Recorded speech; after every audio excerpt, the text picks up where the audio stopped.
The new BMW M2 is not what you would call classically handsome. It's a bigger car than the previous car. The crazy thing though is while this thing may be shaped more like Orson Welles, it moves more like Gregory Hines. It somehow laughs in the face of physics, and BMW has taken the same DNA from the M3, from the M4, put it into the M2 and made a fantastically drivable track car.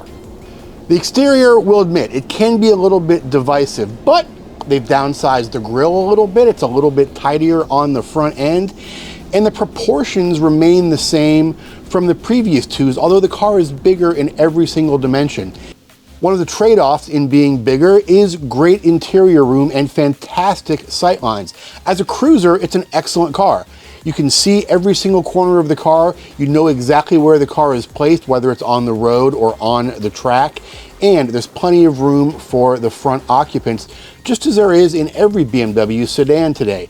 Now, the back seat isn't quite as big as the 3 Series or the 4 Series, but as a personal luxury coupe, the M2 is a fantastic automobile. You purists can also rejoice in knowing that the newest M2 is still available with a traditional 6-speed clutch-actuated manual transmission. Now, our car was equipped with the ZF 8-speed automatic transmission, which, as we've tested in other BMWs, Toyota Supras, and a bunch of other cars, is a fantastic transmission. This car is going to get around the track quicker, but if you really want that old school shift yourself experience, a 6-speed is still available from BMW in this car. Okay, but look, this is a track review. You want to know how the car fares on track. So the first comparison that came to mind for the M2 while we were taking it to the track was the Toyota Supra that we recently tested in its 6-speed form. Now, the Supra is a 3-liter straight 6 with a single turbo. The M2 is a 3-liter straight 6 with twin turbos. The Supra is 382 horsepower. The M2 is 455 rated horsepower. So we figured, look, this is a more powerful car in the M2, but it's also a taller car, a heavier car, a more physically imposing car.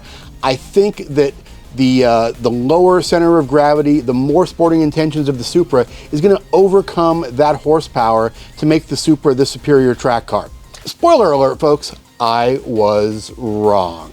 The first thing we noticed about the M2 on track was that power. Now, we all know that BMW sort of notoriously underrates their car's horsepower from the factory, but the truth is that 382 horsepower from the Supra usually equates to a little over 400 horsepower at the crank, because those cars can put down that 382 at the wheels. And this 455 from the BMW M2 probably equates to what we're seeing on the data, close to 500 horsepower, because this car accelerates like a much more powerful car. But it's not just all about horsepower. The M2 also has a fantastically well-balanced chassis. Now, you can definitely feel the weight of the car, particularly corner entry, and it does take a little while for the car to take a set. There's sort of this secondary motion from the shock absorbers where you'll lean the car into a corner, it'll take a second to find where it wants to set, and then it will finally set. Once it takes a set though, it's got fantastic grip, even from what would theoretically be a less grippy tire than the Supra had. Has excellent grip, and controlling the car in the corner, you just never ever get worn out. The car really does a great job of working with you as a driver, which is a BMW hallmark, which also carried over to the Supra as well. Where you really notice the weight though is under hard braking from high speeds. The car does take a little bit of extra time to get that weight onto the nose, to get all 4 wheels working at the right level of braking, but still, not even just for a 3,800 pound car, for a car in general, fantastic brake feedback and brakes that put up with our testing all day with no trace of fade, even on the factory equipped brake pads. So we talked about what a rocket ship the M2 is. Let's see if the data backs up what I was feeling with my own senses. First, we're going to compare the M2 to the 6-speed Supra that we tested, and we'll take the shifting out of the equation a little bit, and we'll just sort of look at the M2 versus the Supra on some of these straight acceleration spots. So let's look at this corner right here. This is going to be coming out of turn 3 at the firm, mid-speed, third gear for both cars.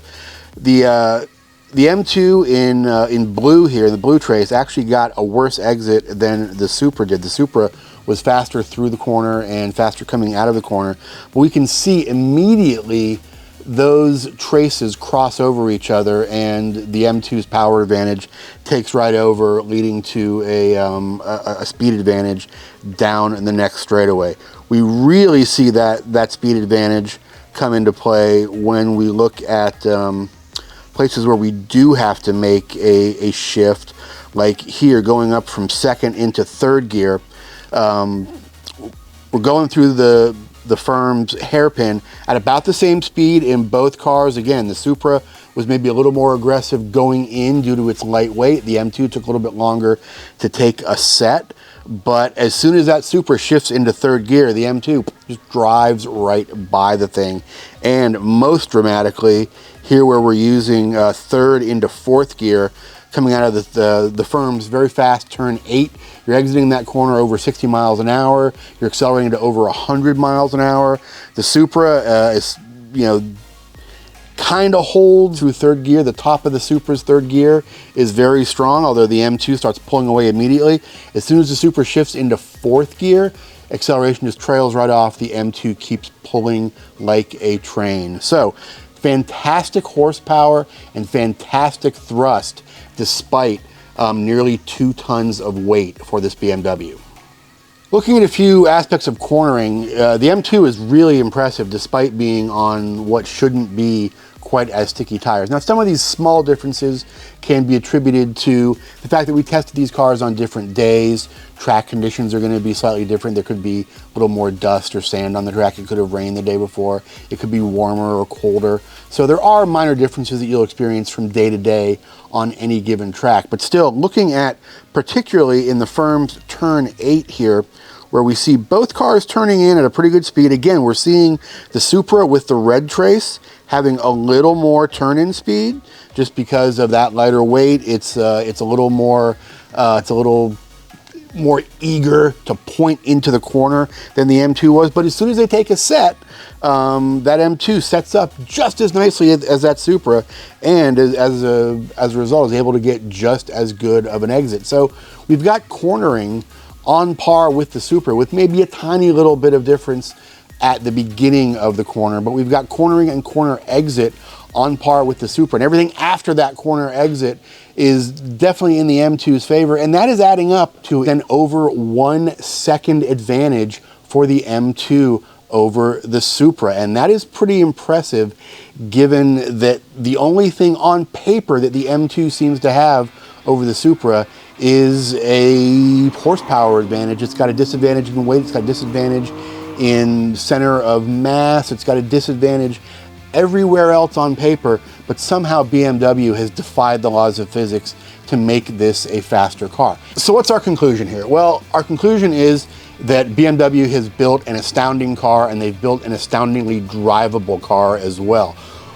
But as far as a car that you can hop in, drive to the track, have a fantastic time, probably not have to give a lot of point buys, and then drive home, boy, BMW has an absolute win on their hands here.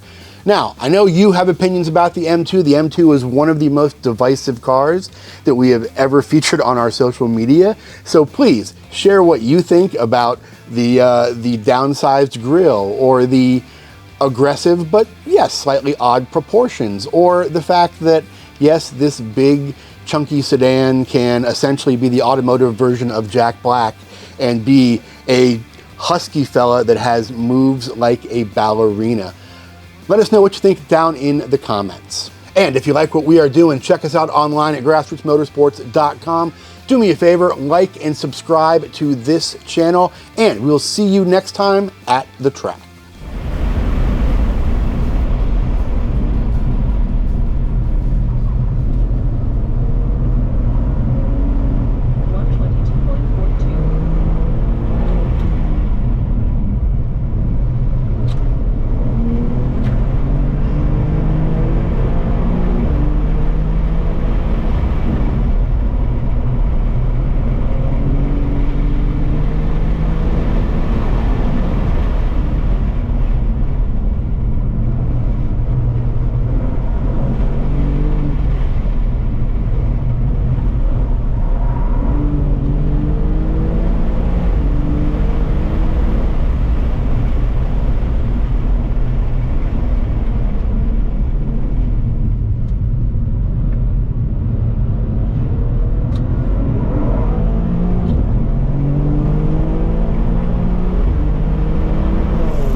Support brands who support grassroots motorsports. Get your chemical solutions from CRC Industries. To learn more, visit crcindustries.com.